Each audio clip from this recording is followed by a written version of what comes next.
Call the roll. Winters. Here. Martin. Here. Dowling. Here. Swallow. Here. Bear. Here. Brooks. Here. Stelling. Here. Bowman. Here. All right, item 4, presentation on Neptune water meter system, equipment and service by Core in Maine. Like I said, and I've emailed information out to council members, but we have a need to, a little bit of sense of urgency to do something with our meter system. So wanted to start with this presentation so we could get an idea of what Core in Maine offers in their Neptune system, and then we'll go from there. So Kevin, Bill, I'll turn it over to you guys.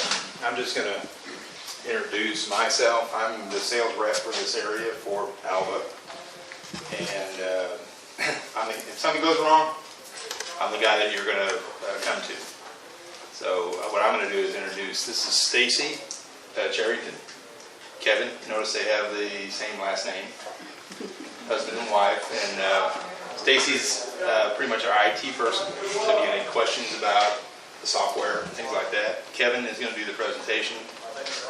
So I'm just going to be in the background.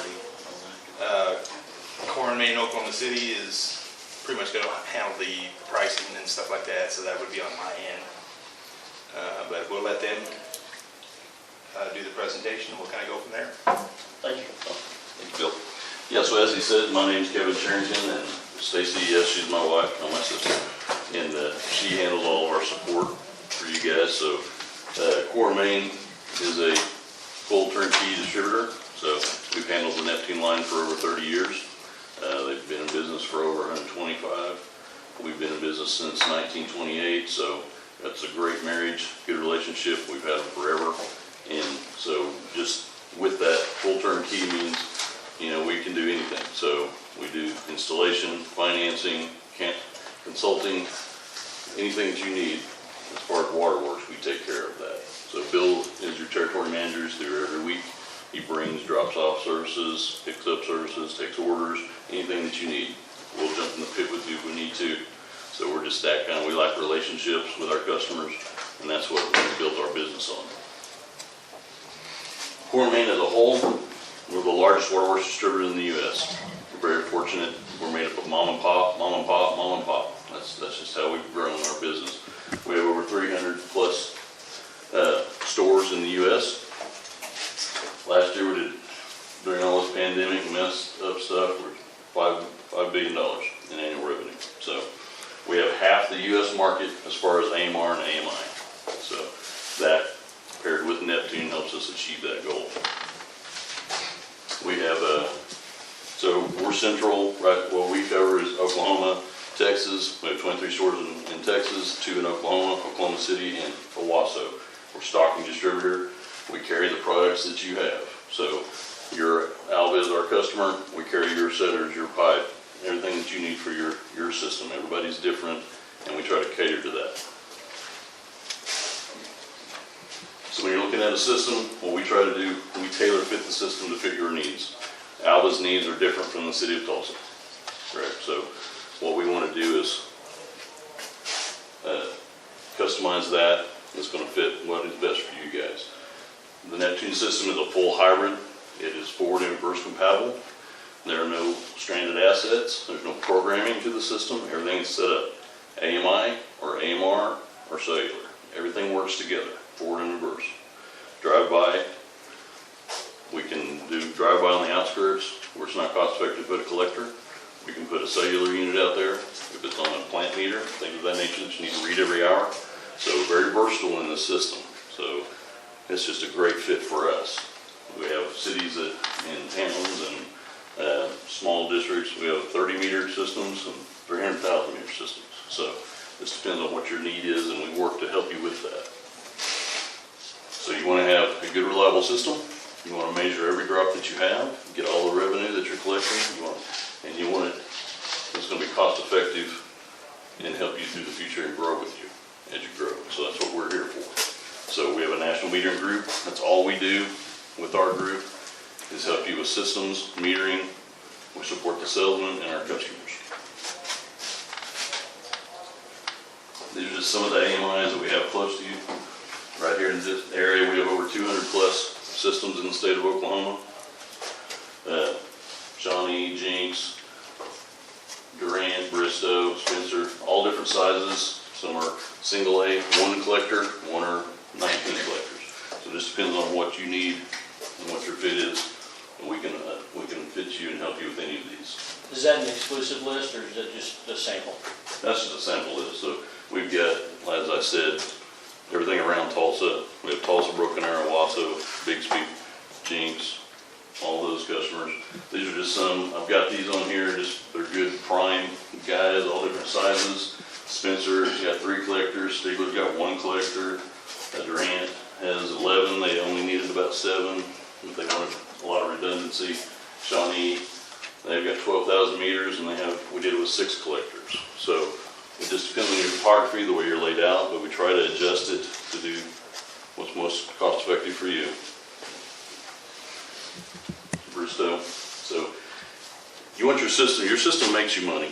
It doesn't cost you money. You have that upfront cost, but these systems should pay for themselves. You shouldn't get down the road and have to replace your system.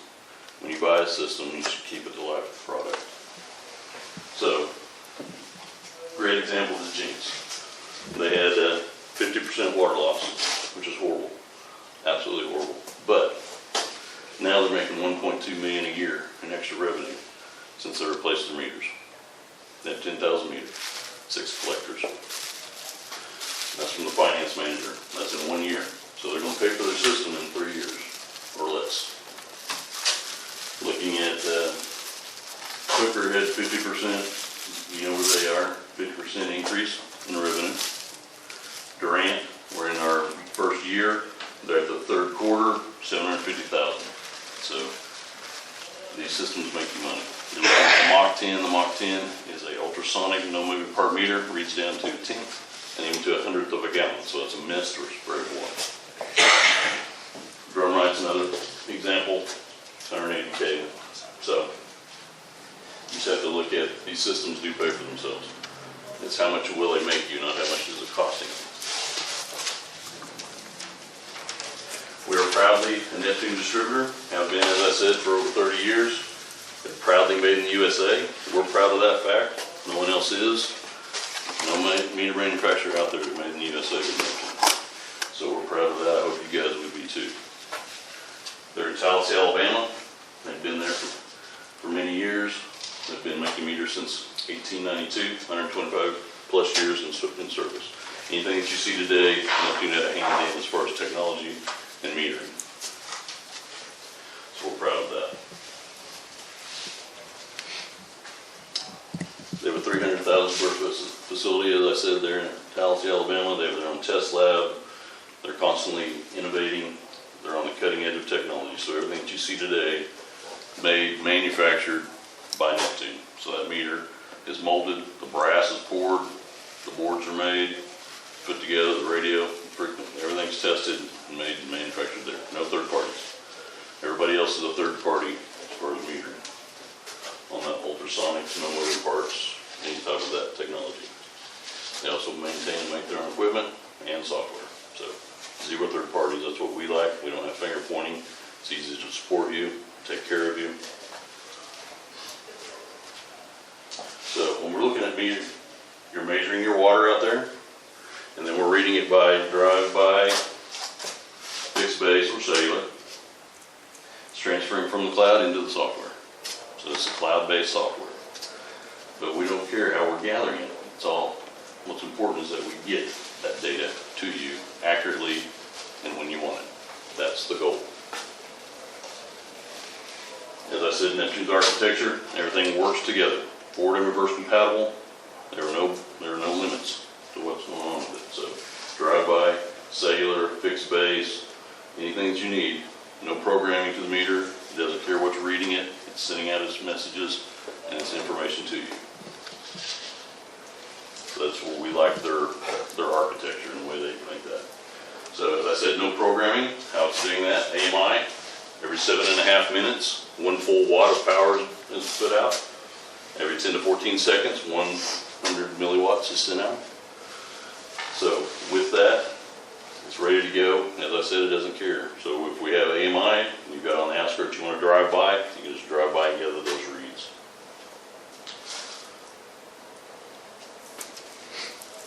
So that's just kind of we're going to hit each one of those and talk about them.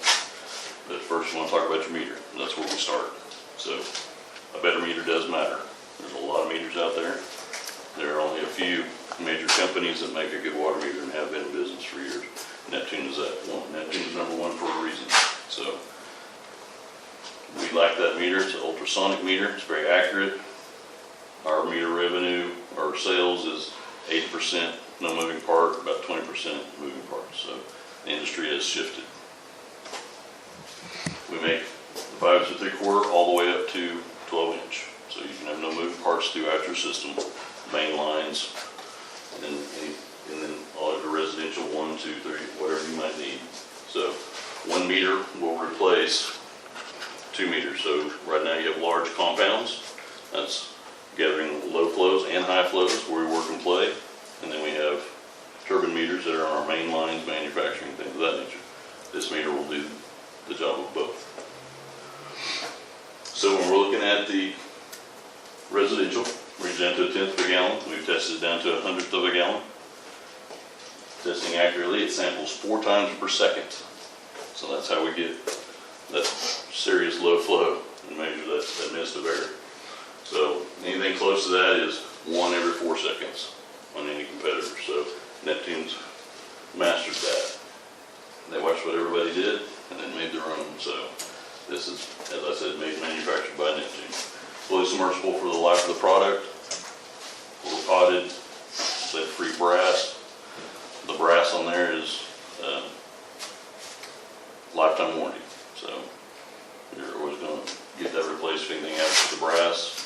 Full body, 20% accuracy. 20-year, 100% accuracy on the warranty on that, and workmanship. The battery inside is 20 years, 10 full replacement, 10 prorated. You have 96 days of hourly consumption stored in that radio. As you see, it's a concealed unit. It's integrated. We have no wires. So it's one nice, neat package. So it's 96 days of hourly consumption, month, day, down to the hour, date and time stamped, and how many gallons ran. So at any time you can see what's running through that meter for your customers. All of your leak detection, your programming, as I told you, it just goes in just like you change out a meter now. It's ready to roll as soon as you put that in. Tamper, reverse flows, leaks, alarms, no flows. You can read this meter as much as you need to, interrogate this meter as much as you need to, get your data logs as much as it does not affect the warranty on that. All competitors have a clause. You can only read so many times a month. You can only do so many data logs and it starts affecting the warranty on the battery. So we don't do that. So that's a big difference. As I said, lifetime warranty on the brass, 20, 20, and 20. 20 on the workmanship, 20 on 100% accuracy, and then 20 on the battery, 10 full replacement, 10 prorated. Typically, if something goes wrong with the battery, the register has prematurely pinged it and caused it to run down. So it has managed processor in there. We read with this, we store with this, so it has managed power. Is that on the warranty? Is it send it off, get it repaired? Is it replacement? Is it? We just replace it. Call Bill, Bill picks it up, usually nothing. That's how we operate. As I said, it comes in the large size as well, so 3 to 12 inch. Still samples 4 times per second. So your large meters are very accurate on that. So you're going to get these are our big money makers. We always have our large meters on AMR, AMI, and no moving parts is a much better way to go as far as technology goes. Neptune did something different with their no moving parts. They made the element replaceable. So when you put these meters in line, you've got a big chunk of brass that's hooked in there, and it's a pain to get down in there and change those out. I've changed out more than my fair share of these. So with that, you can leave the brass in, pull the element out, replace the element when we get to our end of life.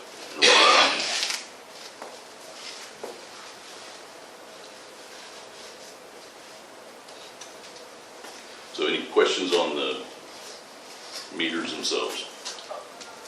I guess, how easy it is to change a battery, because I think that's what kind of. No battery, no change. Okay, no battery. No change. Still need. Oh, okay. I guess the thing I was going to ask is, I think we've run into this problem where we have, I think our current meters that we're not very happy with, that we have to replace a lot, but they still have a warranty, but they stop manufacturing them. Do you guys have a life cycle of manufacturing? It seems like you're a lot more longevity of a company than our Yes, former sir. provider.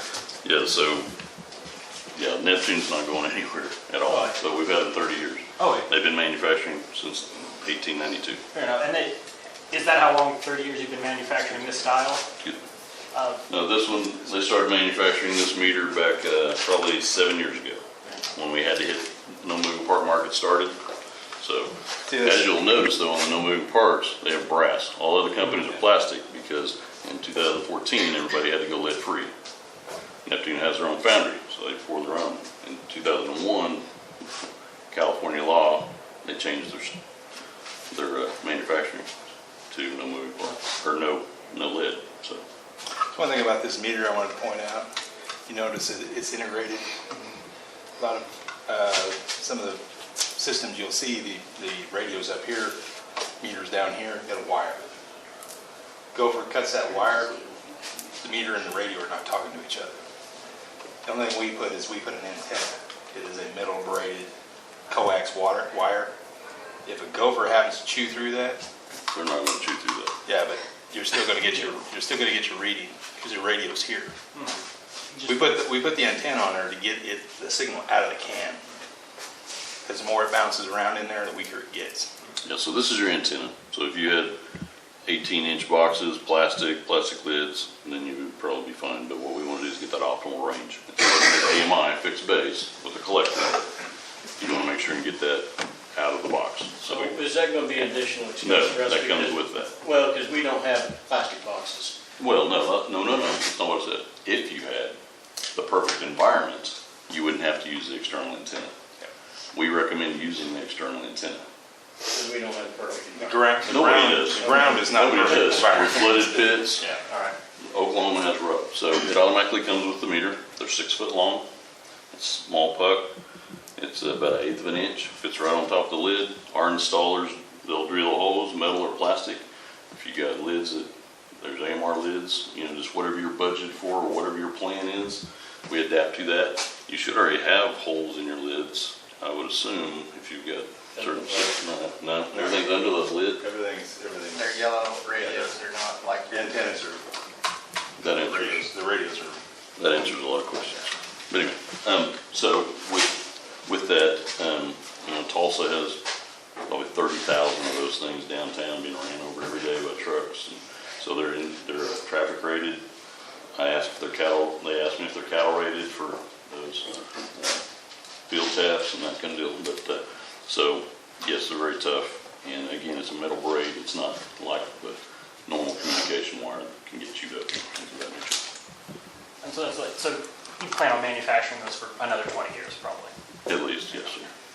So the next version of this would have, they're just going to keep adding to this, shut-off valves, things of that nature, temperature, pressure. Whatever they do is going to work with your system. Okay, so I think our issue here is they stop manufacturing and then the replacement ones is kind of the big. So a little history on what you have. It was a company with a different name. It was going out. It was then bought. You can see the failure there. Yeah. So with anytime you've got to have engineering continually, you've got to have research and development continually. Neptune puts $2 million in all of their stuff every year. So at least, you have to be a company that evolves. Technology changes every day, so we've got to change every day. We've got to adapt to the next thing, basically. So what drives the next thing? You guys drive the next thing. So we One thing listen to that. about your company that you're involved with right now, they're not a meter company. They're hydrants, valves, metal buildings, things like that. Neptune that's all they do is meters. And they're a very good valve and hydrant company.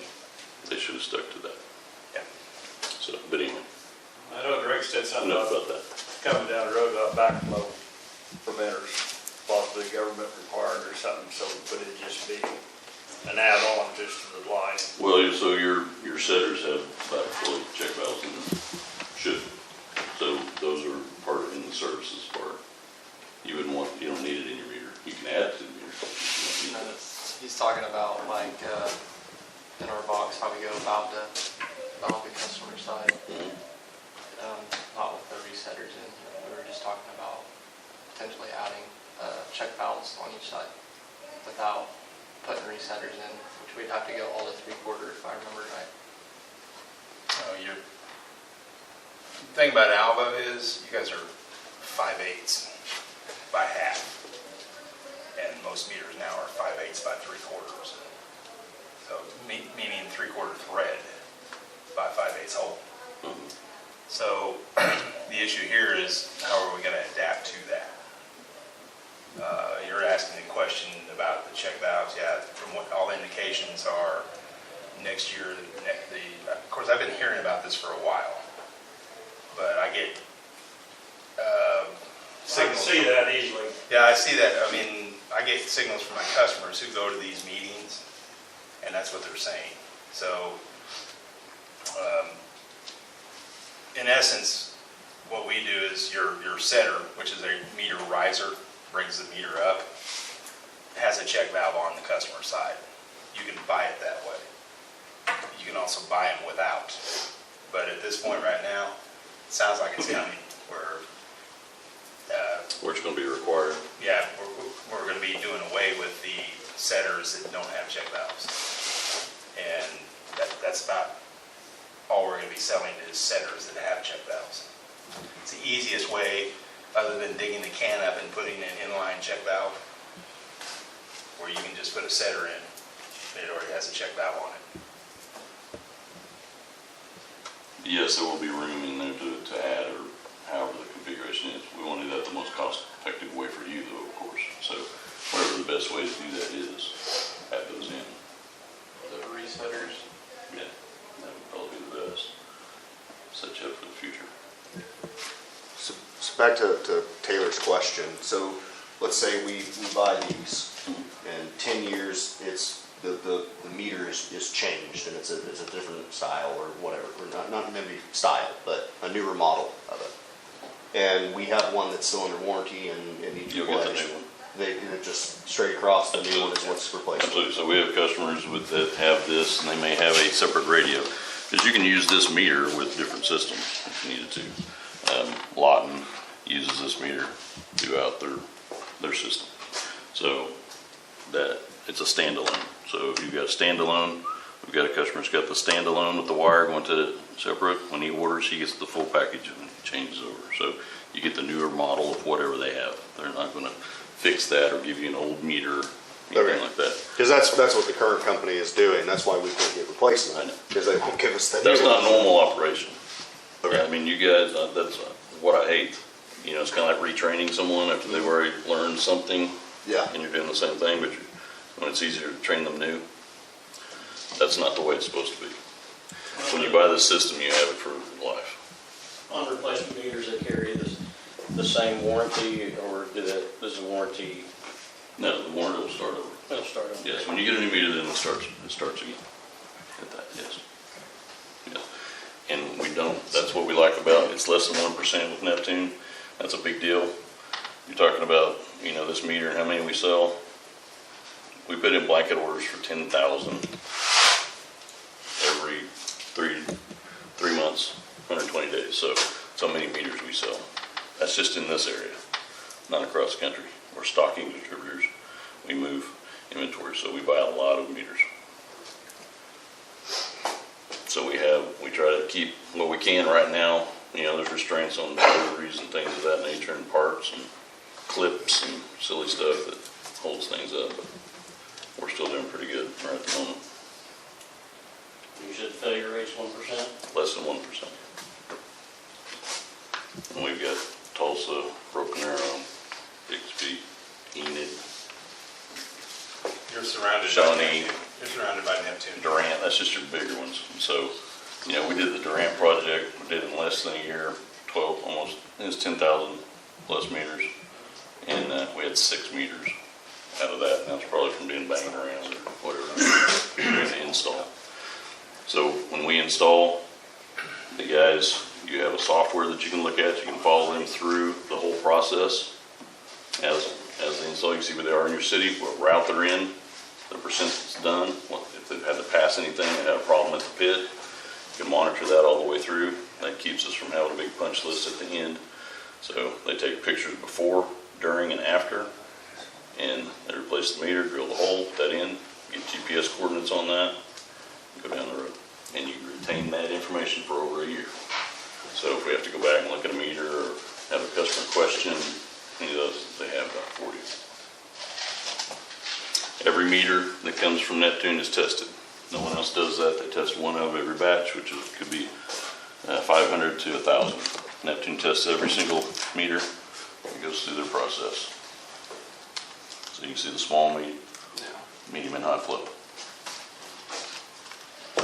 We retain those tags as well. That way you can always refer back to that. The customer may need that information.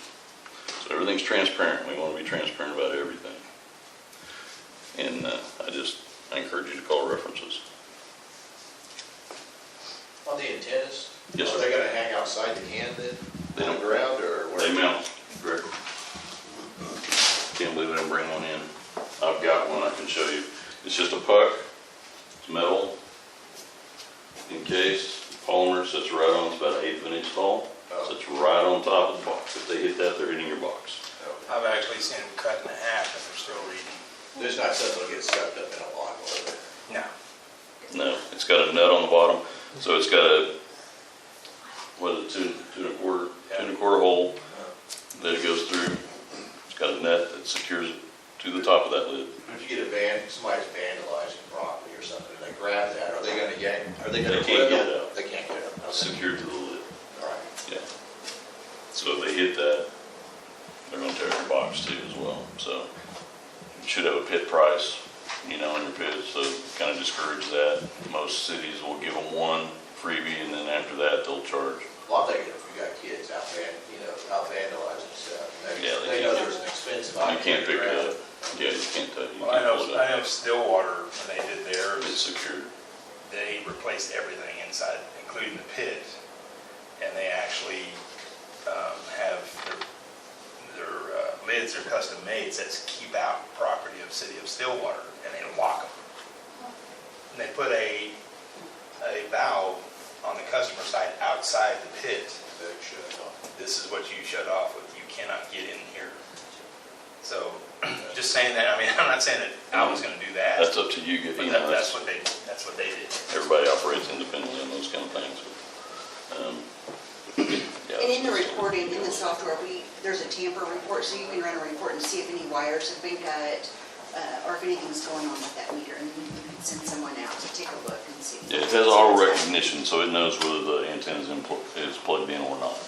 So that's been removed, jacked with, whatever it may be, it's going to tell you that, which is very important. It's a good thing to have.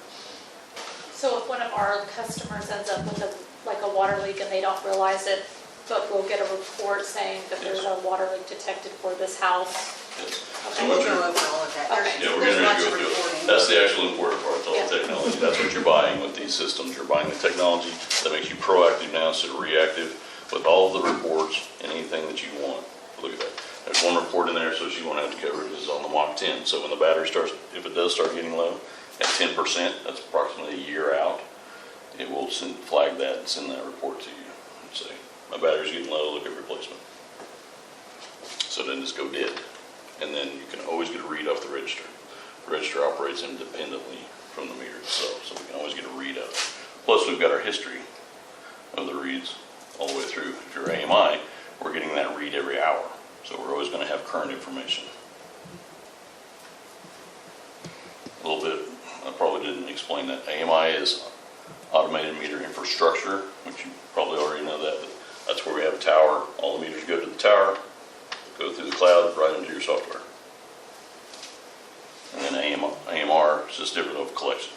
AMR, we drive and get those collections. Still goes through the cloud into your software. This is a drive-by unit. We typically put a drive-by in with any of our AMIs in case tornadoes, emergency, something knocks out, you can always get reads. This is a 72 channel receiver, reads 70 meters per second as you drive. Optimal range, mile, 5 miles, it just depends on your topography. We're pretty flat out here, so everything reads very well. To kind of add to that, Oh gosh, here we go. No, I'm just kidding. to kind of add to that, I'm gonna give him a hard time. with the drive-by, I've got customers right now, we just put on Finger, which is where I live, and he turns it on in his shop and he reads 3/4 of the town right there. And he'll drive down Main Street out to the River Bridge and come back and he's done. So we're talking 15 minutes or less. Same thing with out here at Hooker. They're about 700-800 meters. They read 500 of them right there at City Hall. Takes them 10 minutes to read the town. So It's very, very good very drive-by. useful product. You guys are reading, I think you can verify this. You guys are reading a block over, a block over. And I think it takes all day to read what you can read. This radio or this drive-by system is just bang, bang, bang, bang. I got one guy out here at Selman. He drives 80 miles an hour. Rural Water District. Not advised. I think she was with Clarify you. that. I He think she does was that ready on to his jump own. out. He does that on his own. But it is very fast, very powerful, and it's probably 20 times better than what you guys have right Well, now. the difference in the technology is the radios that you currently have they have 10 milliwatts.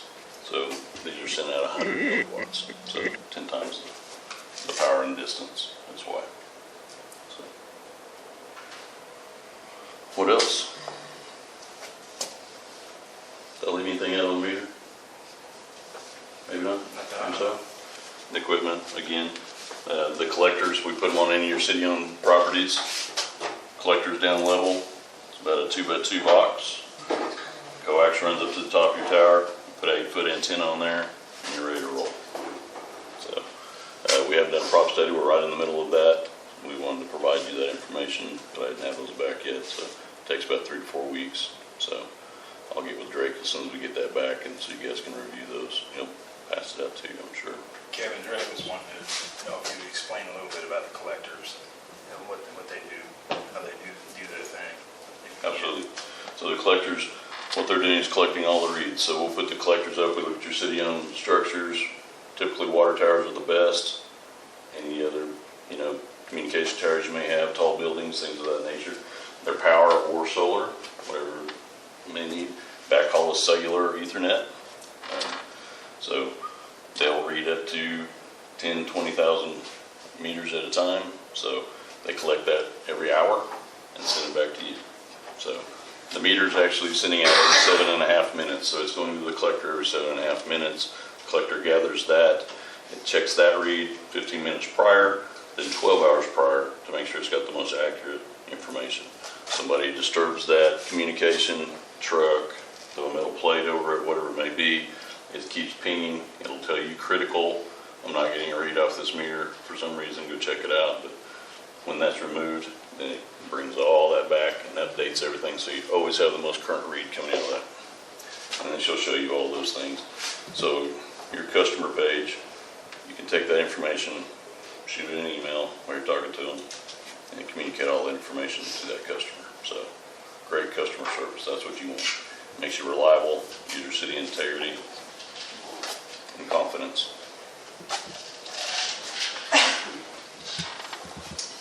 Rock and roll. So this is the platform of what Neptune uses. It's called Neptune 360. This I'm using Jinx as a demo. They are AMI and AMR, so they're a hybrid system. When you log in, you see this screen right here. This gives you it's a dashboard of showing your system consumption. So this right here shows you the previous day's consumption. So if you log in the next morning and you see you've got a high bar, you can automatically see something's happened. You've got some type of large water usage. If you come over here to the detailed report, and this is a little slow because I'm off of my phone, so it's taking longer. So here, you can see a list. You can sort this, ascending, descending by account number, address, name. You can also view it on a map if you have your coordinates in your billing. And this right here will give you your top 20% of consumption, your middle 60%, and your bottom 20%. So this is just good to get an overall visual of, you know, who and where the most water is being used. Let me get this. So you can see the dots. They've got a lot of just a glob in one area, but this is what it looks like. And you can play with it and zoom in and out. All of this is printable, so if you needed to print or email this, you go right here. It downloads it in PDF or Excel, and you can print it off, email it to, you wouldn't want to email this to a customer, but you've got that option in the customer inquiry. You can go back to the dashboard. Who's your billing software? Encode. Encode, okay, so we work with Encode, I would say Sequoia and Encode probably have the majority of our customers, so they're very familiar with our system and they know how to work with the interface. This is where I'm sure you're already creating your transfer file and that with your current system, right? Right. Yes. So it's basically the same thing. You create an import file, and then you come over here to billing services, and you import it. It'll, if there's an error in the report, it will pop up an Excel sheet, so you can look, and it'll tell you what error is there. The system is as good as the information in your billing. So if you've got bad information in your billing, it's going to be, bad information out. So when you do a change out, that gives you the opportunity to get everything back in order, get things straight, accounts, duplicate accounts taken out, that type of stuff. When you do the import, or the export, when you export your readings over, you can always go back and view those, download them. It also gives you they use Encode. So it tells you here they had a total of 102 on this route, and they had 102 complete. Looks like on this, they've got over 9 pages, so I'm not going to go through all of them, but it'll tell you if you've got any incomplete reads going over into billing.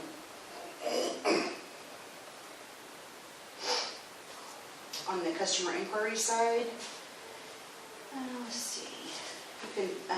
You can search by meter number, radio number, address. Search by.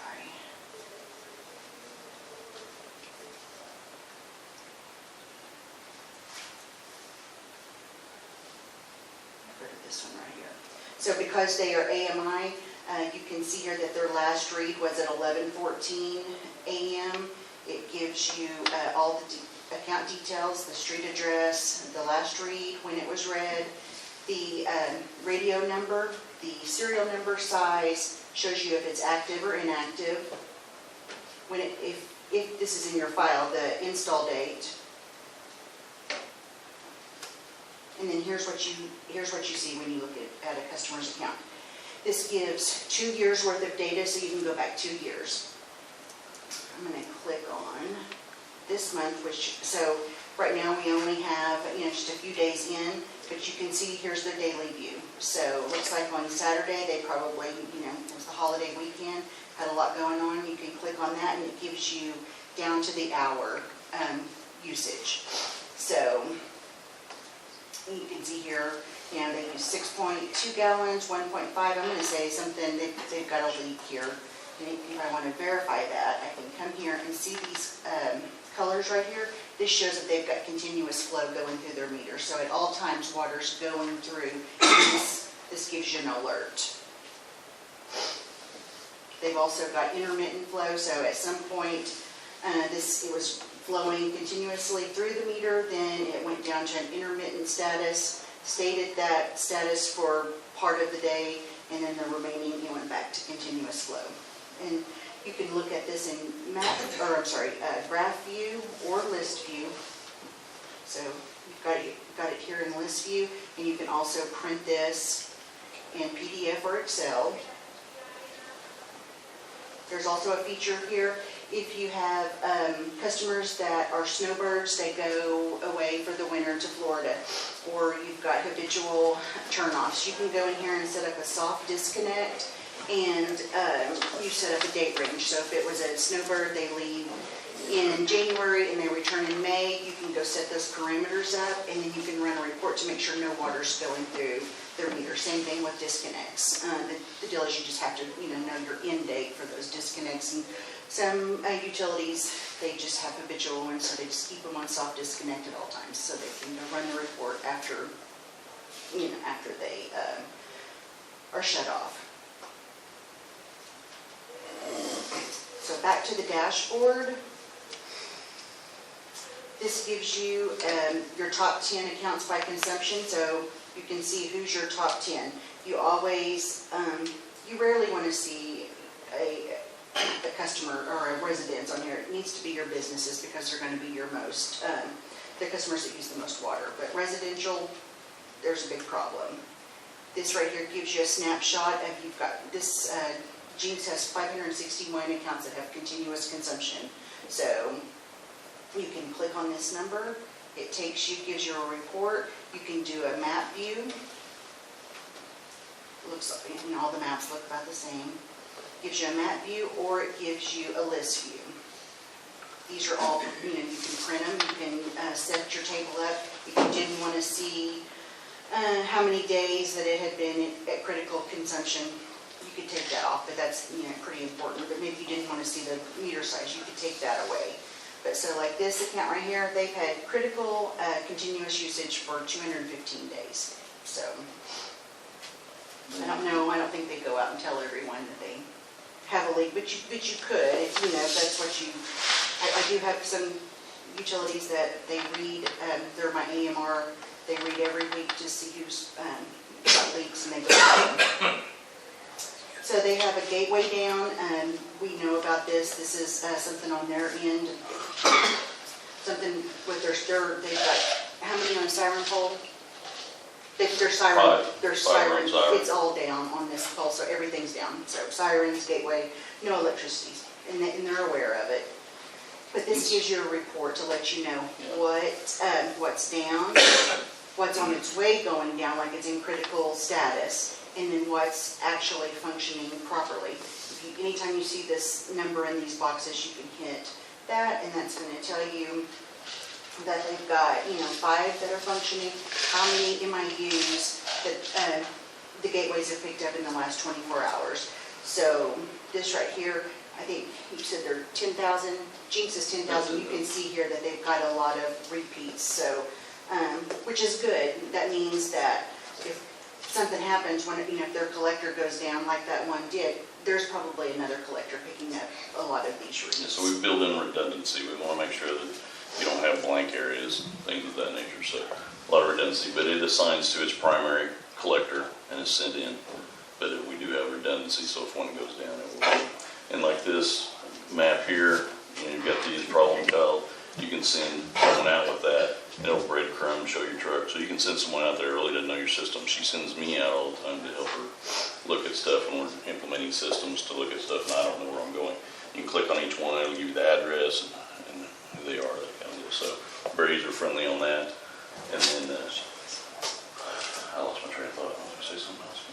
But this map is a visual, and it's just map only, and it's going to show you your top 10 accounts, anything with major reverse flow, and what was this? Top 10 major reverse flow.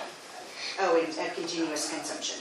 And let me get one that's bigger. If you hover over one of the dots or the pin drops, it's going to give you all of the account information. So you're going to get account name, what type of flag it has. So this one has continuous consumption, account number, and address.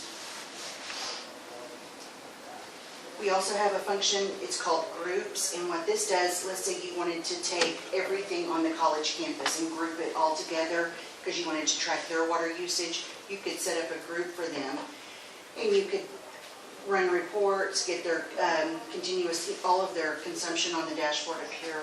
Let's see. Their system consumption, any type of group you can make, and you can have as many groups as you want. schools, hospitals. I know I have a lot of rural customers that have set up groups for grow houses here in Oklahoma since it's become a problem. They're draining the tanks. They're listing themselves as residential and they're actually businesses, so they need to track these certain group of people. And so they're able to do these groups and keep an eye on what's going on. On the reports, if you did have a hybrid system and you were out reading with the MRX, you do have a productivity report, and that's going to show you if that meter reader stopped, took a 5-hour break, or went home. It's going to show you everything that he does, how long it takes to read a meter, and it's also, we've got a change parameter report. If he decides he didn't like his meter reading and he wanted to change it, he could change it out in the field, and you would have a report to show that, to see what was going on, what it actually was, and what it went to. Here is the Mach 10 battery status report that he was telling you about. Invalid reading. If for some reason your radio had an issue, it would give you a report showing you that this radio has an issue. And at that time, you would want to send someone out to make sure the meter was still there, do an RF test to make sure the radio was transmitting, and then if all those failed, then you'd tell Bill to get a replacement on the invalid. The meter itself still works. You're still able to get a reading if you needed to, and you could type that into a phone or a tablet, and that read would go back to the office. You're just not getting it via radio. You're getting it manual entry. So if the report is labeled AMR, that's for your drive-by system only, or if you're hybrid. And so this right here is for AMR, and it is no flow, so that's just showing you any account and how many days it's had no water going through the pipe. Here's days of consumption. What this is going to show me, obviously, let's see, let me go back a day. So what this is going to show me, I don't know why it's not pulling up anything for them. Oh, because They're all in. yeah, they have very few AMR, so if they're not. High limit, low limit failed, this is something that's set up in your billing. So if in Encode you have those parameters set up, that will generate a report to show you what accounts failed the high-low parameters that were set up. AMI no flow, this is with the gateways, this will show you any account with no flow. And then inactive flow, what this is any accounts that you have listed as inactive in billing that you're still needing to pull a read from. It'll show you if any water is going through that account. And that is, you don't want any water going through those accounts if they're inactive.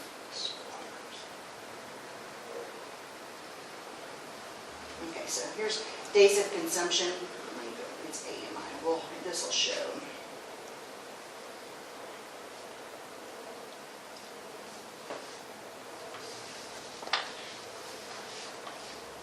So here it shows you, arrow over. So it shows that they've had intermittent consumption for 1 day. Their average daily is typically at 174. It went to 229, and it was last reported on 9/8 at 12 something. And if I wanted to go look at this customer, I could hit this right here. It's going to take me straight into the customer inquiry, and I'll be able to look at this account and see what's going on. On AMI systems, you're able to do that data log and get those, that history from the desk or from the office. So you go here and you can see here it's got a flag on here showing that they've got something going on. It shows that they've got the intermittent consumption.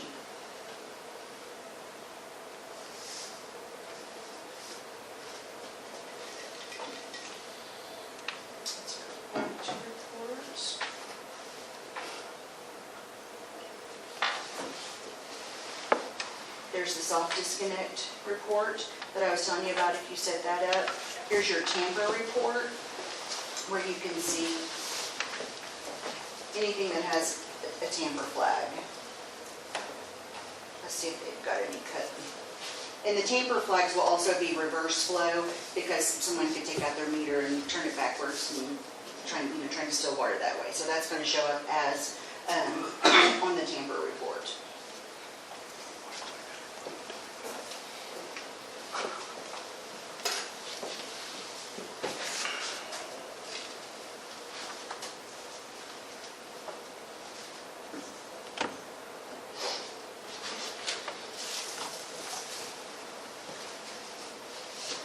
It typically doesn't take this long. Like I said, I'm on a hot spot, so it's not super fast. The other thing, if you can have as many users on this system.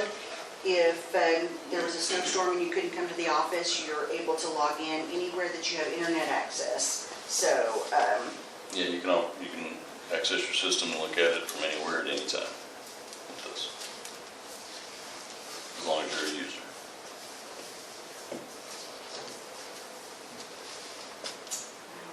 And all different levels of security. So there's only certain ones that are going to have that security clearance to go in there and mess with things.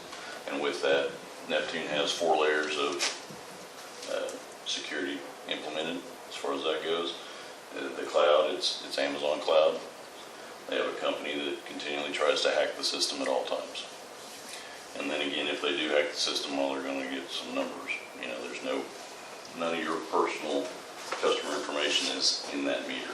And that's the only thing that they can try to hack. They're not going to hack the system.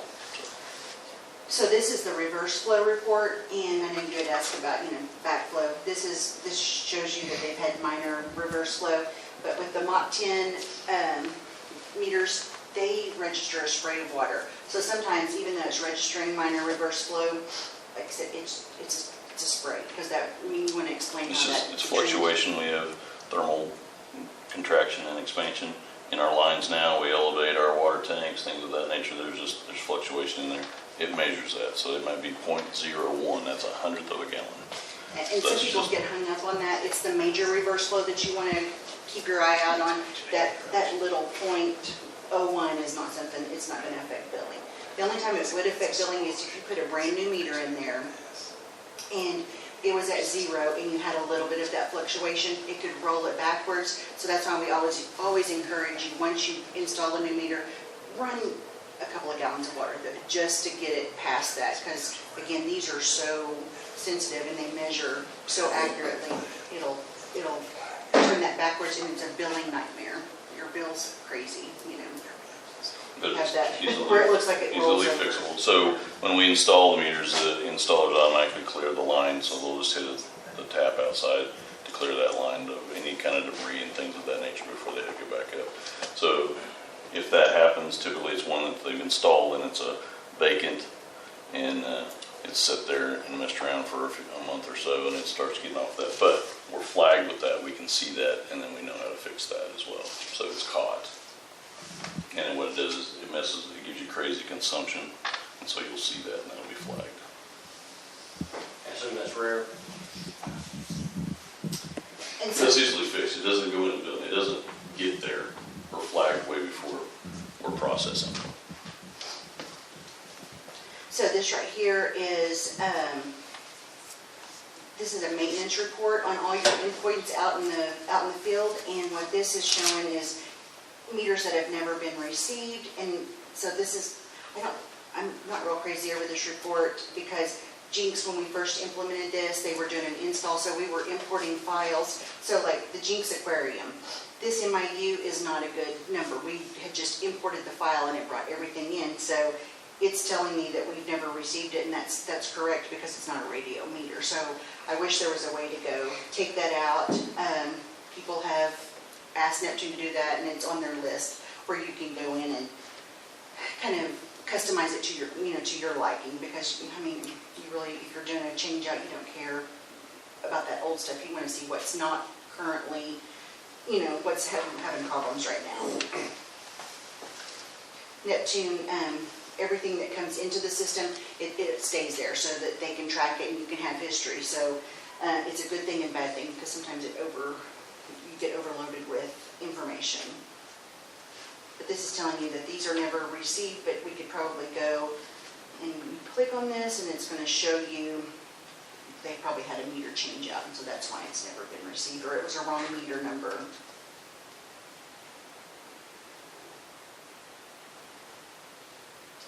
So yeah, so we've got, so we're reading, it looks like they've got a changed out meter. Because we're active. Because that one had said it had never been read, so it was a wrong MIU. But again, here you can set your parameters up if you want to see, past due of 10 days. You can set that up. You can see the different problems, invalid reads, never received, past due. You can set that up to your liking. And then always, when you see these, you can print those. Print this report.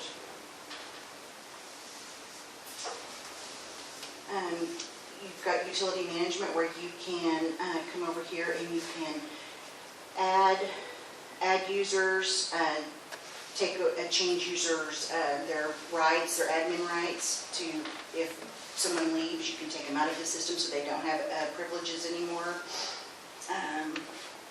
If someone gets locked out, Neptune gives you 3 times to log in. If you don't make it on the 3rd time, then a system administrator has to unlock you. It's just like a bank app or any other app. After the 2nd time, it's just best to hit forgot password. They'll send you a link and you can redo it from email. Has there ever been thoughts like on the consumer side as far as like OG&E, you can get like usage report, the estimated bill or something, that's sent to you, or, you got a portal and you can go in and see how much you're using or this or that, or... Right, so Neptune does offer something called My360, which is a customer portal, and so that obviously is an extra charge, and you would want to make sure that you have enough consumers, willing to, because you'd want to add that extra into your charges. I don't know how many. Okay. Every city's different. Yeah, it depends on how many services you have. They charge like $1 to $2 per, just depending on your quantity of meters and customers that you have. But it is But you something just that's add that in the offered bill. where we have Verdigris Valley. So I log in and I look at my usage. I can look at what my usage was a year ago, see how much my bill is. They've even got we can prepay, electric if we wanted to. But Yeah, so it's set up the same way. An elderly couple, if they want to set parameters and want to use so many gallons a month or on fixed income, they can do that. It has alarms. You log in, check your status, your system, things like that. It helps with just a lot of people want to see that now. It's a new thing that everybody likes, and it saves on a lot of customer service calls as well. They can see what's going on, and it also, they can look back at last year. Oh, well, I filled my pool this month, so last year, so that's why. Or my sprinkler system comes on this, in March, things like that. So we're coming up on an hour, and Yeah, that's what I was getting ready to say. hurrying up there. So really that's the software in a nutshell. So There's not much that it doesn't do. Customizable. There's different things that's useful for you that's not useful for someone else, things of that nature. So what Stacy does is work directly with you guys to make sure that we set up what you need and what's going to be useful for you and functional. Stacy can log on. She can get right on to your system and look at that and help you immediately that way. She can log in and remote in and walk through with the clerk, things like that. We train on site as many days as necessary. We come back the next time you bill. We need to help you there, so we stay with you. You have a team. She has 2 backups, myself, Bill. She'll say, don't call me or Bill. Call her. But anyway, would be your direct assigned person. And so that's what we do, is take care of you in that aspect. We train you. It's all free of charge. Like I said, we can train you as many days, times as you need. Yeah, if you change staff, we'll come back and train you as well. That's in the field and in the office. So one of our considerations is going to be a phased implementation. Mm-hmm. How does that work when you come in with a Neptune system where there's an existing system already in place from a billing standpoint? So you will still have to use both systems. So what you would do is you would have routes set up, that are Neptune as you encode change, I mean, you would have, I'm just gonna use, I've got one utility, they've got a census system and they've got a Neptune. So they just go choose Neptune when they're ready to do Neptune billing, and it goes through the process, importing the file, exporting, doing the meter reads, all of that. And then when they're ready to do census, they still stay with census, their, platform, and do the same thing. Is that an encode system? Do you know? You do it through Encode, Okay. yeah. Yeah, so And we what have you're to, basically doing is you're just choosing your file. You've got a file for census or your existing customer, meter system, and then you've got a file or files for the Neptune. And you just have to do it twice, so you're not Yeah. going to be repeating. we phase one in and phase one out. So we just move it that way. We don't interrupt or interfere with that. So it just, as we change it out, it just takes its place. Just like Yeah, you so do a as regular you change out. replace, you take away from existing and you move it over to Neptune. You just keep, taking away and add. As of install. And we do, we work with you any way that you need to do that. So any phase, that you want to do, phases, or however you want to implement that in, we'll work with you any way that we can to help make that as seamless and painless as possible. Now, if you have dead meters that aren't being picked up by the radio with your current system, well, Neptune 360 can pick up, or they can't pick it up. You can manually enter, instead of writing on a piece of paper, you can manually enter it into the app, and then it'll automatically come to the cloud. So what it does, the meter reader is still having to gather that read manually, but the ladies in the office are not having to input it. It automatically goes into the system. Yeah, so if you did reach failure on the current system and it's just not reading, it's not worth your time to go drive and try to get them or collect them. Everything can be done through the app, manual entry as they go. They can just manually enter those into the Neptune system, and then it loads automatically through the cloud into the software. Saves you that. We want to take away the work. That's the whole idea here. Make you cost effective. Your operating cost goes away. I mean, right now, you're probably still incurring a lot of operating costs that you shouldn't have. Right. In labor and stuff, so we want to take that away. And our ultimate goal is we've got to make the ladies in the office happy, because they're the ones, the meter readers, they're out getting the reads, but the ladies in the office are dealing with the customers calling and complaining. So we try to work hard with, Encode to make sure we can get the best solution for you guys if you migrate over. I think you mentioned that the client portal, the My Neptune 360, was a separate product. Does that come with the purchase? Customer portals are separate. Okay. Is the client portal, is that in like a reoccurring monthly or yearly cost for access to that? It's a yearly. Yes. And same with Neptune 360, it is it's a subscription, so you're going to be paying yearly for that.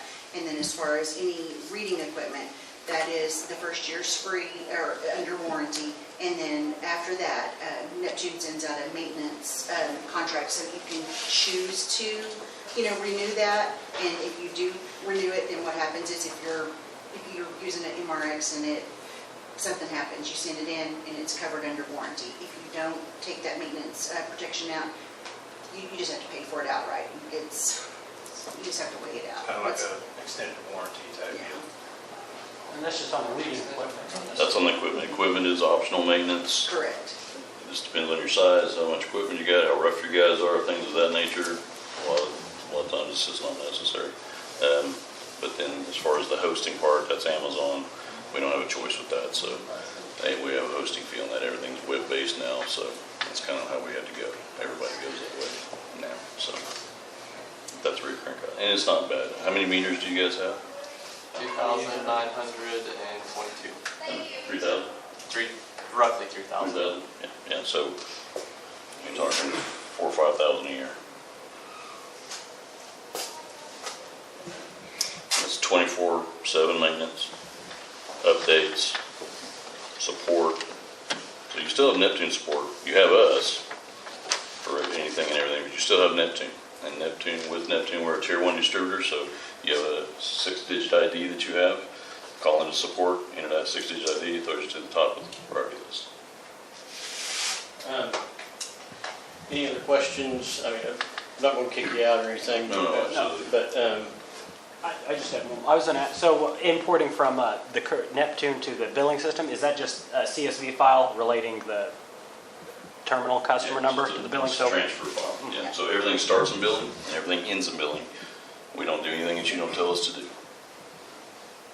And that's how I guess you get all the information in. We can import all the. Absolutely. Yeah, everything feeds off that. Customer portal feeds off your billing as well. Everything feeds off of that. What's the typical conversion time? You know what I mean, from moving to our old software platform to the new one? It sounds like it could be pretty quick. It could be, since you have Encode and you're already using a system, your file's probably pretty decent. So I like to say a month, you know, if we have a good file. It could take a year if you have a bad file. And a bad billing company, I've had some disasters. But you have Encode, so that's, when I hear Encode, I don't worry about it. A path that you travel. Many times, yes. lead time on meters? Lead time on meters right now, systems is a totally different story.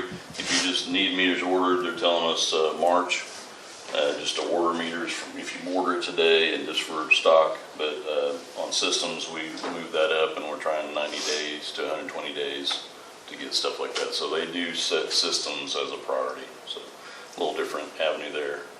And we yell a lot, but we have a good priority with Neptune. Do you have any Neptune in the ground now, or are you total? We have no Neptune. No. We did have Neptune though. You used to have Neptune. Yeah, we used to have Neptune actually. So as far as, I mean. This is my second time here, I might add. If you chose to go, you know, our direction, we can get this, you know, if meters didn't come in, we can get that file and get the system implemented as soon as possible. You know, if you wanted to start reading your dead meters with it. And then. Yeah, and if you got 10 meters in, we'll come train and get you going. If we've got everything in, we'll get you trained and up and running as fast as possible. We want to get you implemented and start using it. If we didn't do the drive-by and it's just, you know, like little towers that read or something, is there still maintenance got to pay on the towers or anything, or is that? Not the towers, I mean, the like- collector would be the same. It would be Collector just would be like the this. same, so you still would have Yes, the sir. So if you- possibly maintenance. Yeah, if you wanted to put maintenance on the collectors. No. So I don't know, what direction you guys looking at? Are you looking at drive-by, staying with that, or are you looking to go to the AMI? Greg's nodding his head with drive-by. We want to start with AMR and eventually Okay. work our way up to AMI. So this is a migratable hybrid system. So you call me in 3 years and say, I want to add the collectors. We run the prop, add the collector, and you're ready to go. Don't call him. The system doesn't care, right? And then All if the you- technology and software stays the same, whether it's drive-by or fixed base. So you have that full migration, seamless. And if you had a gateway issue, if you did go AMI, we come out and troubleshoot before, make sure it's not something we can fix in the field before we even send it off. So we take them down, go through all the steps of what, we do everything we can do that we've been trained to do, to fix. One thing about a hybrid system is if there is a problem, you have a backup. You know? So, I mean, I've got some people that did not buy a backup and they're having to send their reader in to get it worked on. They have nothing to read with, So we do have loaner equipment, and if it's available, we do that. We'll read for you if we need to. Stacy just got through reading old Mogi 21 for 3 months straight because it just ran over his equipment and tore it up and all that good stuff. Time restraints. So we do everything that we possibly can to help you guys. That's what we do. We're just here to help you and support you in that aspect. That's our job. It's all about relationships, and that's how you keep those. So I appreciate your time very much. We appreciate you as a customer. You're a great customer and have been for years. We want to serve you in this aspect as well, and we'll do just as good a job. So, promise that. So, we appreciate you very much. Thank you. Thank you, guys. So the next item is actually discussion and action regarding the City of Alva water meters. Drake, can you kind of tell the council what our system is, how it's failing right now, what our sense of urgency is? Can you kind of go over that? Yep. So Mueller has not been returning our calls for, I don't know, 6, 7, 8 months probably. They stopped, just completely don't have any contact with us. We went from reading, we started really noticing it when we hit 89%. Now we're down to roughly 79, 80, and that area is really good for us to read percentage-wise. It's so we're failing, like our system is just failing every month. More and more meters are dying. What's that time from when you went to 90 to 70? Shoot, 6 months, 6, 8 months probably. It's dying pretty quick. I'm not able to get meters from them. Like I said, they're not answering our phone calls anymore. Don't know how else to get a hold of them. Bill Meyer said he might have found a contact, but he's been waiting for 2 weeks now with the phone call in and still hasn't got a call back yet. So it's failing, I mean, pretty rapidly. We're kind of getting in a bind. I don't, at the moment, have any meters to put in the ground, so we're manually reading roughly 600 meters that are having to get manually read right now. So it's kind of rough. Meter weeks, we're up to 2 weeks now doing meters. 2 or 3 guys having to do meters for 2 weeks, and it shouldn't take us more than a day. Still want to add something. Laverne's going through the same thing. They have the same system. We just changed out. Helena had the same system. So Weatherford, Oklahoma, same thing. So there's multiple, do an internet search on lawsuits against Mueller, and you'll find a lot. We're not the only ones that aren't getting return phone calls. I mean, they're not even calling our engineer back. So and if we continue to lose meters from the system for not being, they're not functional, it's going to continue to be a bigger and bigger burden on us. So we have some opportunities for some funding. In your packet, if you want to start, I think it's the page that has REAP at the top is the first thing added, and it's this page here. So REAP has $75,000 available, which we would be qualified to apply for. With any grant, we don't know what we would or wouldn't get.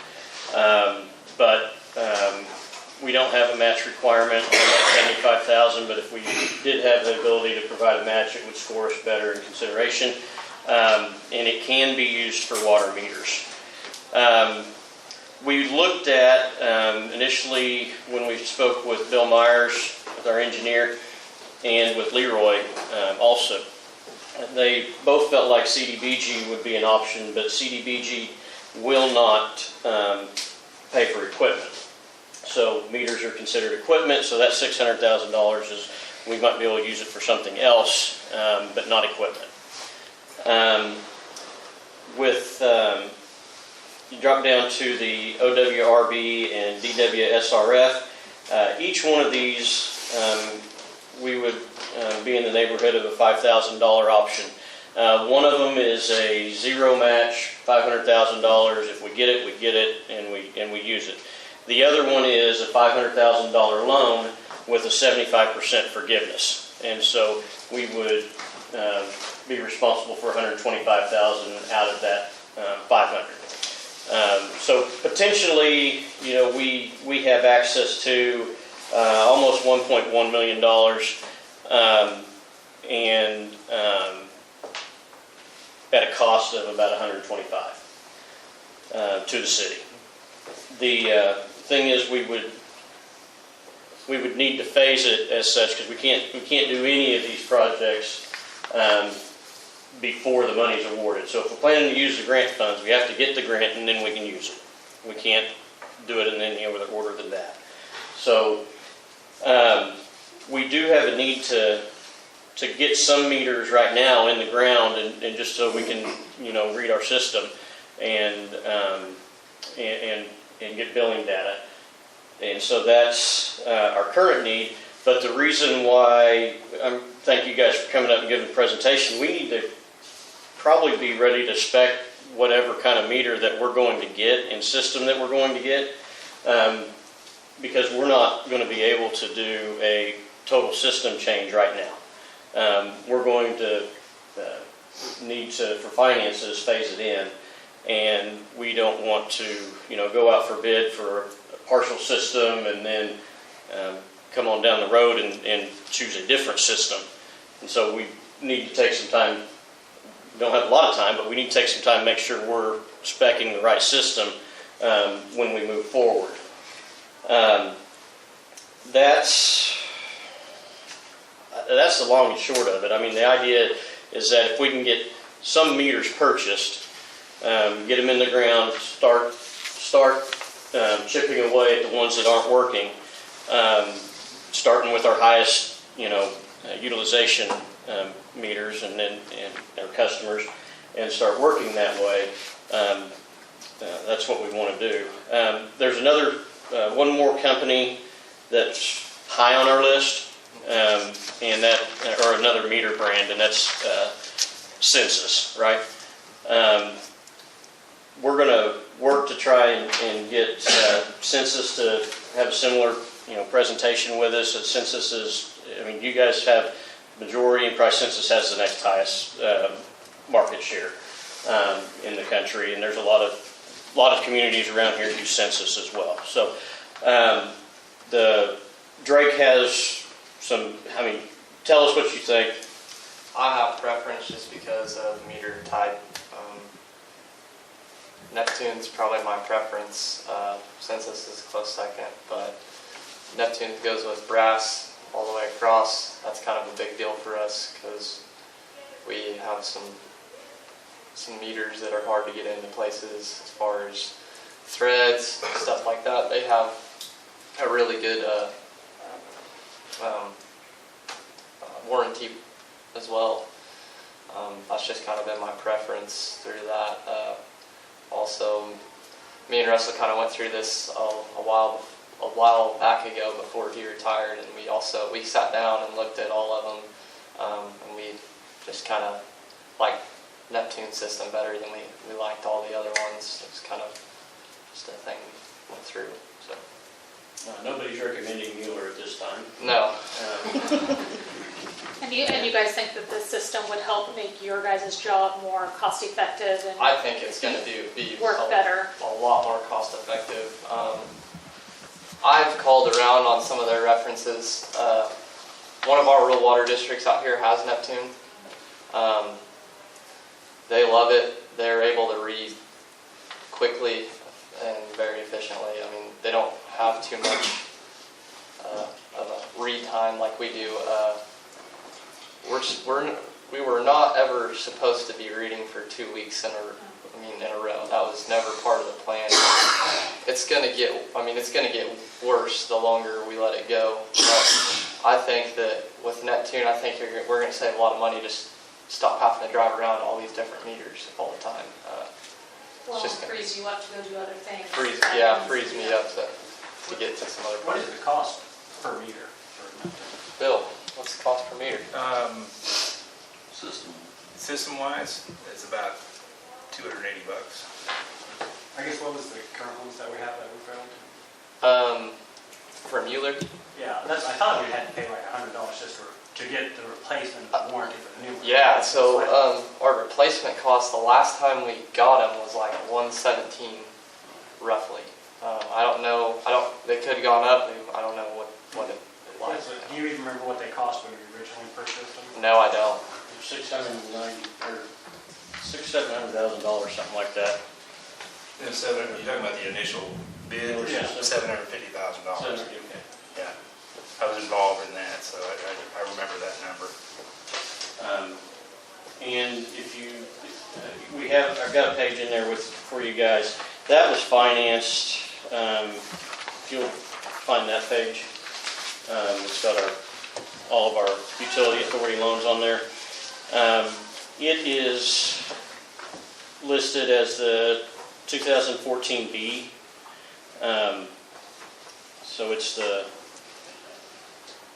water improvements in the far left corner. It says water improvements, AUA, 2014B utility system revenue note. When they did that, it was combined with the 2014A system revenue note, which has been paid off.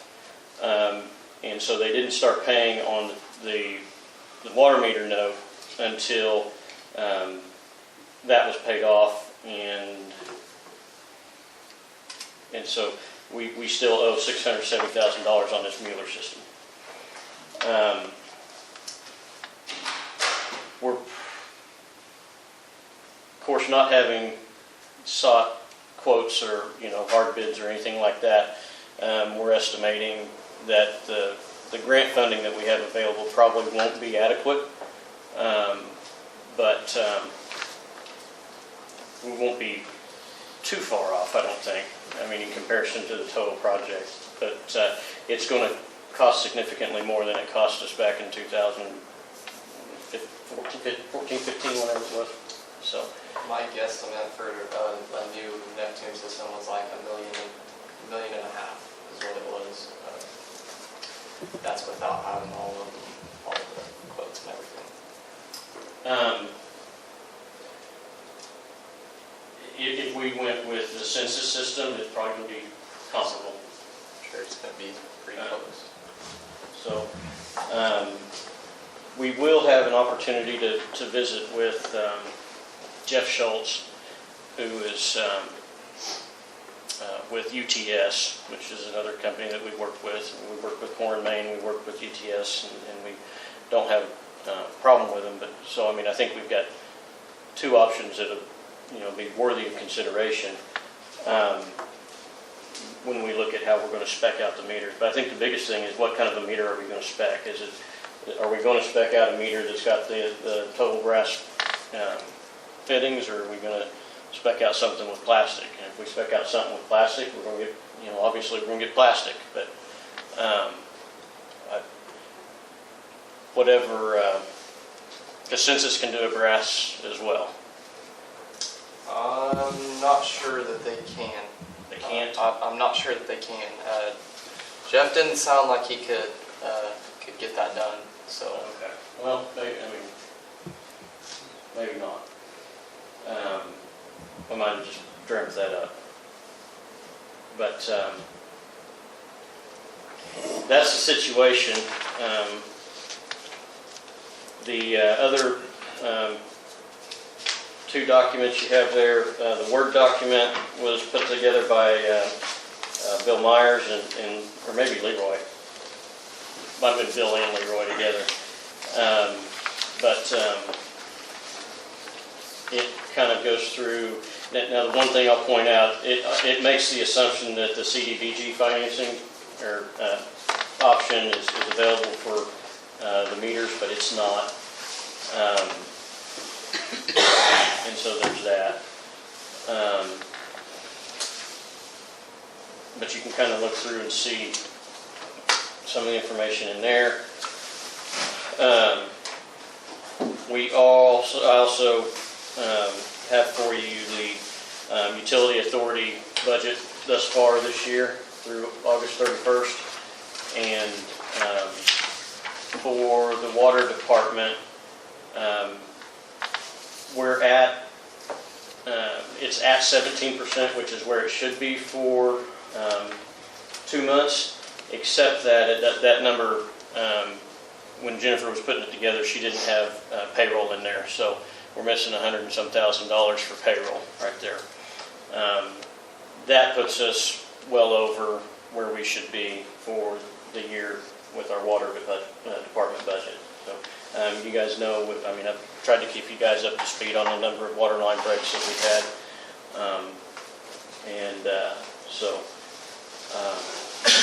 We're probably going to be needing to look at figuring out a way to either reduce what we transfer from the utility authority to the general fund, or reducing what we're spending within the utility authority budget to account for more expenses with the water department. So, but I mean, we can do all that. We'll just, if we're gonna spend more money in one area, we gotta spend less in another, or make more. So, Are we doing anything about the $600,000 to Mueller? That's what I was just gonna ask. so Are what we're looking at is two things. One is our own lawsuit, and the other is class action. There are plenty of other communities that are experiencing the same thing we're doing, and we think there might be a class action option that we can pursue. And so, yeah, we're trying to see what we can do there. we still paying on that $600,000? I mean, is it? Oh, yeah. Monthly? We Yeah. just started. Well, the thing is, at this point, our debt is not with Mueller. Our debt is with the bank. So We just didn't get what we were promised by the company We got a with our limit. equipment. So We now got a we're limit. stuck Is it a with, limit to everything they produce? They I hear get a you. really good meter, or a really good valve company, you know, I mean, they got good valves, they got good stuff like that. And we went with them because, there was not anything to say there wasn't anything we had at the time No. that said this system at $100 and some thousand less than the next highest bid, or next lowest bid. There wasn't anything that said it wasn't going to work. I mean, and that's, Yeah. So I think the direction we're going now, I think we've learned from the mistakes of the past. And I think this seems like a good direction to go in. That's well, and without the knowledge that we have now, couldn't have gotten. It was a good choice at the time, but we didn't know well, all several, the stuff that we know now. Yeah. So- and other cities thought it was a good choice too, Yeah. but now everyone's kind of stuck with failing equipment and debt. oh yeah, I mean, last Friday, Leroy got on the internet for about 15 minutes and found like 10 or 20 lawsuits. I mean, it was just it's pretty incredible. How many meters do you think we need to replace to? To get our system Yeah. rigging, Yeah. at the very bare minimum, 600, I would say. What the? And are they residential or just like a combination? Well, they're a combination of, some of them are at the college, some of them are at businesses, some of them are, I mean, just, there's a variety, pasture tabs and stuff like that. This kind of gets into our phased implementation approach, but I didn't know in budget room, is there room to, so I think when we talked about the issue originally, we talked about the idea of looking for a system that could kind of be compatible with our current one so that we can start phasing out the old and buying new ones and putting that in place. Is there like a budget, a line item for that? To like, hey, what do we need to do to make the first investment to fix what we currently have? I'm not sure. I mean, we didn't budget to fix what we Well, That's currently what I have. didn't know if there was, how much, well, I mean, I didn't know how much lower of a number that was to just have that be the first phase.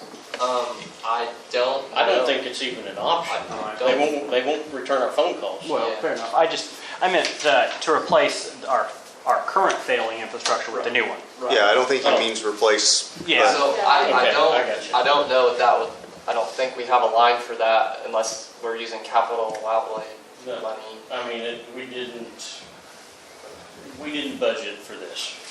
So, Well, and at the time of the budget, it wasn't failing this fast when we were No, deciding all that. Yeah, I was just- saying. We had some failures, we had some But it replacements wasn't coming. anything, And they were still answering our phone calls when we were making a I was budget. gonna say, I think I talked to you, I think, was it 8 or 9 months ago? And it was bad, but I didn't really, it's gotten significantly worse since then. And we were talking about how we need to figure out a plan to stop putting money in that same hole. It's not getting any better. It sounds like it got a lot worse. yeah, it's gotten to the point we're just kind of waiting until we're gonna have to manually read all the meters. I mean, we're gonna get to that point if we well, don't. and that's not cost effective or time. No, because then I'm gonna pull a bunch of my crew off of that and have to go Yeah. take care of meters, and then so. And everything else is getting kind Neglected. of put on the back Yeah. burner. So, my question then is,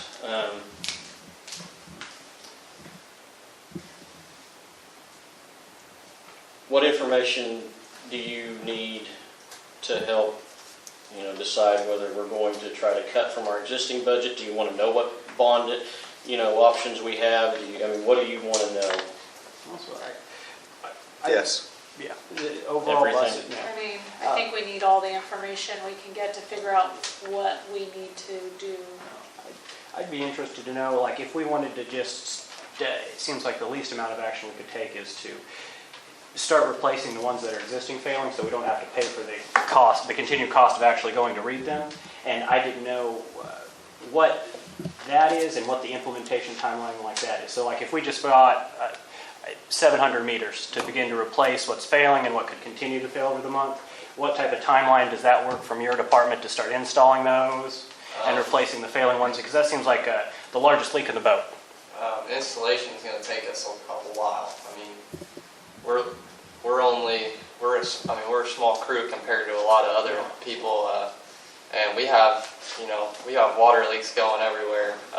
We're trying to fight Mill Street. It's kind of been everything all at once. So I mean, as soon as we get them, I'm going to try to bust the guy away just to start going over and taking care of that.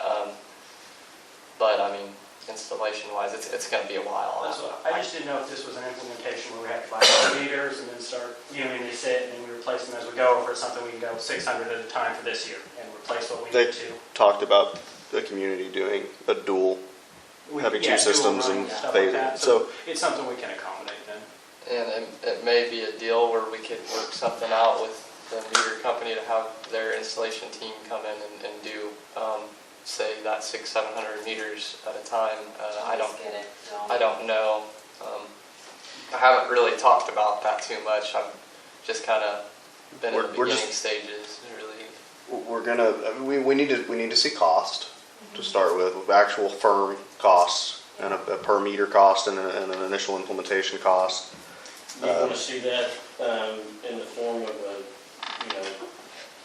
engineer's estimate using this type of spec meter, or what do you want to see? Well, if we're talking about two different companies, I'd like to see a quote from both companies, and I think both for a total replacement as well as the 600 plus an implementation cost, so we can compare, how we're going to Because it's options. kind of hard to make a decision on where we need to move money around if we don't know how much it's going to cost us. and what we can do. Generally, that's in the bid. I was going to say Installation. I have an installer in Moreland, so, Okay. but generally, So what would you do? 600 meters? I mean, would you do a deal where you could take your installation people and bring them over and put 600 meters in the ground, partial? So can we get bids? Like, how can we move further? Like, Well, that's just it. We can get bids, but we've got to. They've got to be apples to apples. That's what oh yeah. I So we can get a bid from them and Census, and then so that way we can look over all the numbers and figure out, okay, this is what we have. I think that what's in question really is we're asking for two bids from each company, one for a total replacement and one for a replacement of 700 meters, with 600 or whatever the number is installed and another 100 or so on the shelf, with the expectation that we're going to have some fail over the year. Yeah. And then we can look at those numbers and compare the bids across between the two companies, and we can also then look at what fits in the budget. Yeah, I'd like to see what we can do that we can afford to do without having to borrow any more money and just do it as we. We'll borrow as little as we have to. I mean, if we can make it work, what can we make work? Maybe 200 is all we can do.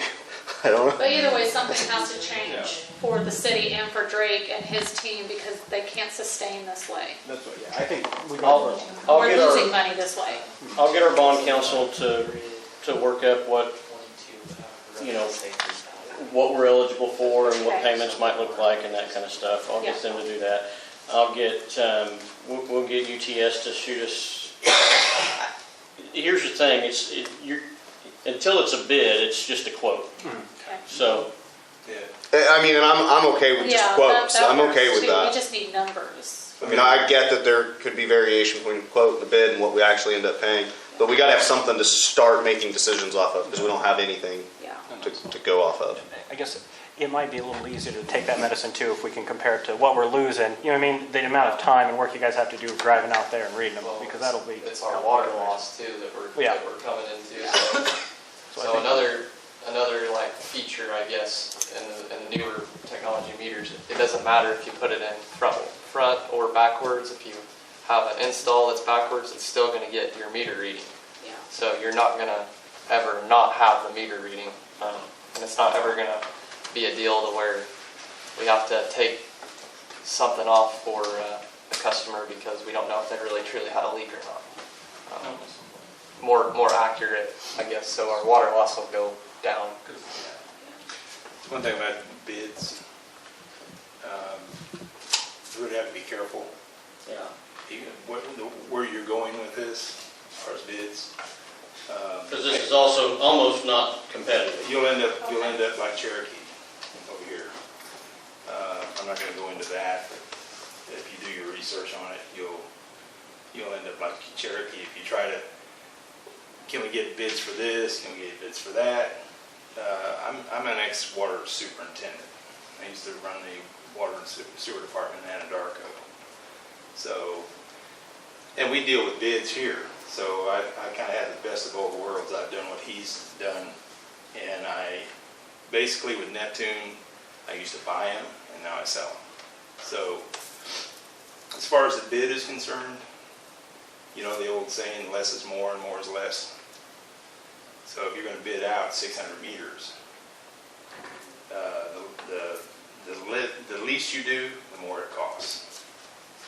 If you bid out a full system, what I would do personally is bid out the full system, and if you want to do 600 meters, go with that.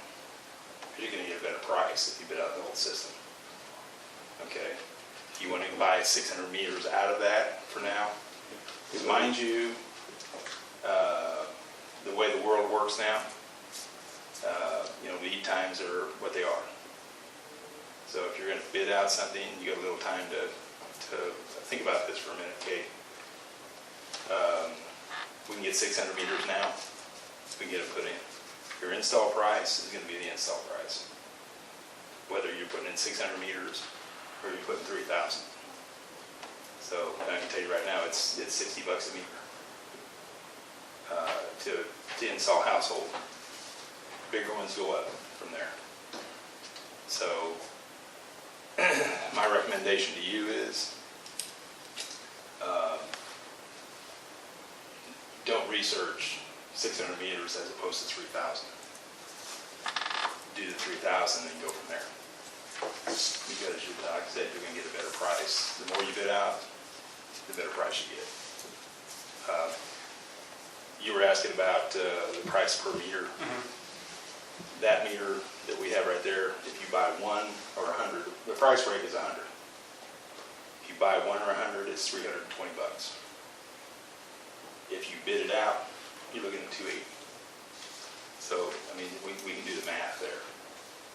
So the more you bid out, the better price you're going to get. Now, my recommendation to you is once you find out a spec, stick with it.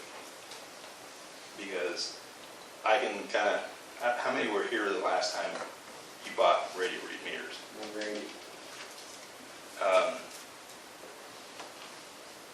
I think that was a huge issue here was the spec.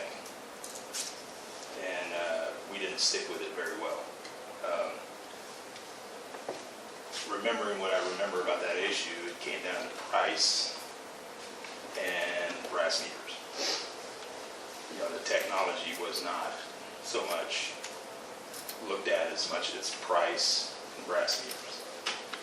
So at this point, whatever spec you put out, follow it. Because that's where it's going to, if you don't do that, that's where it's going to get you in trouble. Because if it doesn't meet the spec, whatever you put out, generally the idea is throw it out. Because usually what I find out is the best bid for your money is somewhere in the middle. You know, because we've already done the cheap, if you know what I mean. When I say we, the city of Alva has already done the cheap. So, and I'm not saying we're going to be high, low, whatever. I'm just saying I'm assuming your city guidelines is the lowest best bid. Utilize that to your advantage, because you don't have to take the low bid. Go by the technology. Know what you're buying. Who you're buying. Who you're buying from. We're talking about all the way to that. They've already laid out. We've got how many people in the state for help? 4. And I'm here every week. So you have to take those into consideration too. The other people that are bidding this, do you ever see them? It's kind of like Mueller. You make a phone call, can't get a hold of them. So there's a lot to take in here. And I've had one of the disadvantages of being on council is that most people that are sitting on council have to listen to presentations like this, a lot of technology, a lot of stuff that we don't deal with all the time. You have to know lawyers speak, you have to know engineering speak, and a lot of times that's stuff that's hard to take in and understand. So in this case here, when you go to do this, make your commitment and stick with it, because know what you're bidding out. To that point, that's what I'm saying. We already know that this is going to exceed, it's going to require a bid. Right. It's going to be about $1.5 million. And so, knowing that, I'd rather see us decide what we want and then have that bid out. Because I think if we start asking for quotes and bids, I think we're walking a fine line between not having the competitive process that we need to have, and we're walking a line if we go out for bid. Now, not saying we have to accept any bids, but we need to do something. So, but if we turn in a spec sheet that's not specific to really what we're looking for, and we get a low bid that meets the specs, and and all we have are subjective measures of whether something is a better bid or not, the more subjective that is, and the bigger the number we're talking about, the more opportunity we have to get in some hot water. I was meaning, when I said bid, I just need a number to go up. $1.5 million works for me. What's that cost per meter, so we can decide what it is that we need to bid out. $1.5 million is the number that we've been getting from the engineers. It's the number you're tossing around. It's the number that Census is tossing around. So I think we need to bid the system to do a phased install inside that bid. Ask for a full system bid, be it possibly do a phased install, kind of like he's talking. Yeah. To where we start because with at the point in time we get everything said and done, we may be 750, 800 meters that we're, and then need the cost of kind of best guesstimate of what labor and everything. You think, you're getting a guess on like a water loss. He just told us installed it's $340 a meter. It's $60 a meter for a household. 280 plus 60, 340. That's $204,000 for 600. 280 is here's what you're going to run into. Ours is the radio and the meter. That's the price for both. Okay. A lot of these companies, if you have a radio up here and a meter down here, you have a price for the meter and you have a price for the radio. Okay. That $280 is $280 for what you just saw. We need to make sure that we get both radio and antenna when we're comparing those bids. That's what I said. Here's, and I'll sit down. And I'm sorry, but I just had to inject this. your spec will be very complicated. I mean, I literally had one town send me a paragraph for a spec. You know, and we're talking about Goodwill, Oklahoma. You know, and we had a conversation with him, and you're opening yourself wide open for a lot of stuff if you do that kind of stuff. So your spec, you're exactly right. You got to spec out what you want and know what you want and stick with it. Because it's going to be, we're talking about a spec that could be several pages long. So just like I said, I know you're in, don't be in panic mode here. Just breathe and work through it. We'll get through it one way or the other. So, yeah, your spec is not going to be something that, It's going to be, yeah, I want brass meters, I want price, and I want this, and this. No, it's going to be pages long, you know, to get what you want. and the engineer will draw that up for us. We've got to tell him what we want, and Myers will draw that up. He'll put the bid packet together. Right. And so, I mean, we don't have all the knowledge that we need to have to write that spec. So, Well, I can tell you, in this case here, Myers will probably call up or Census or whatever, because they don't know everything either, you know, but they're the ones that draw up the spec. So just know what you want to put in that spec. And that's why I said with you guys, it's going to be pretty general what you want. But the engineer is going to have to draw in all of the fine details and stuff like that, because there's no way you guys can absorb all this. You know, you can just get so much of it. This is what I want. Well, there's a lot of, there could be a whole page to that one specific item. That, I mean, you're not going to know that. I was just going to ask this as a way to add the qualification of the bids. One of the systems, obviously the issues that we have with our system is its low level of reading. And I think you hit on it pretty well, the spec of our current system does 10 watt and 10 is in the new one does 100. Is that a pretty common spec? Because that's what seems to be a good qualifier for what type of antenna strength we're looking for. If you guys are... You're going to throw out a lot of systems. Okay. Yeah, you do something like that, you're going to throw out a lot of. I mean, literally, I can eliminate a lot of systems with one item in the spec. You know, ultrasonic meter, Are there a lot like US made. U.S. made. I mean, that may not be significant, but the majority of the meters, Kevin can speak, she can speak to this, the majority of meters are made out of the country, except for Neptune. So everything's made, I mean, he hit on it, everything's made in Alabama. So, yeah, I'll lay this out there, Census he comes from Mexico. So, you know, here's another one, brass meters. Ultrasonic, some meters are Paul, aluminum. well, we're also, just let my mind, excuse me, I just turned 59, so,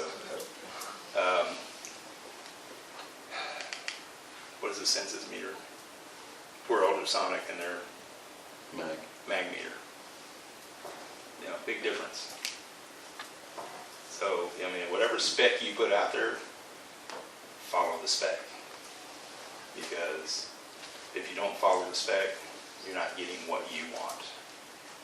Okay, so I just laid some things out there, just probably 3 or 4 items where if you put this in your spec, you can eliminate a lot of stuff right away.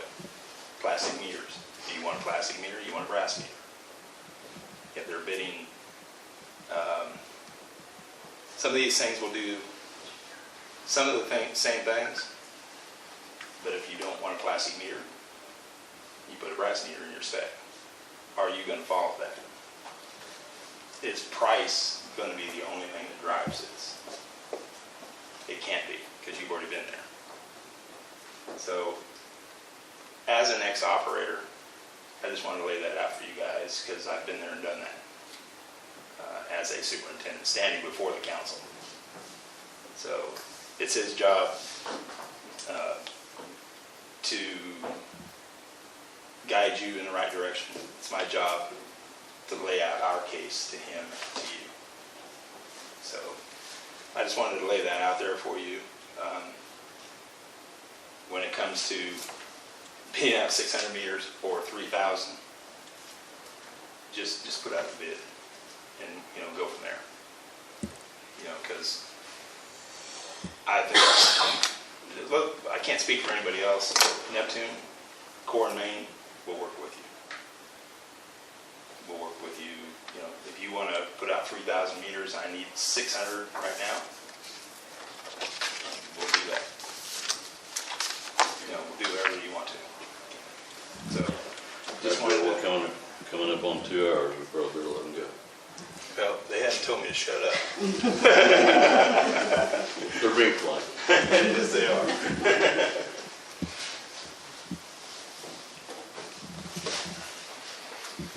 All right. Is there any action anybody wants to take? If not, we're adjourned.